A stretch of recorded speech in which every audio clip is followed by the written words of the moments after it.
مباراة إياب نصف نهائي الدوري الإفريقي بين الترجي الرياضي التونسي صاحب الأرض والوداد الرياضي المغربي، والتي ستجرى على الملعب الأولمبي حماد العقربي في العاصمة تونس على الساعة 3 بتوقيت غرينتش.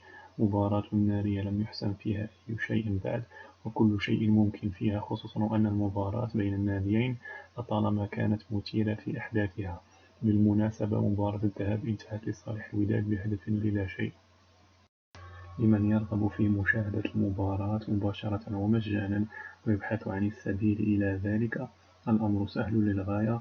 المباراة سوف تنقل مباشرة على موقعي الرياضية المغربية وأبو ظبي الرياضية على اليوتيوب مع الاستوديو التحليلي قبل وبعد المباراة وخلال الشوطين على أبو ظبي الرياضية فقط.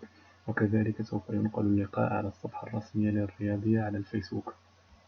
وكما سبق وقلت، المباراة ستنطلق على الساعة 3 مساء بتوقيت غرينتش، ما يطابق الساعة 4 بتوقيت المغرب والساعة 7 بتوقيت الإمارات.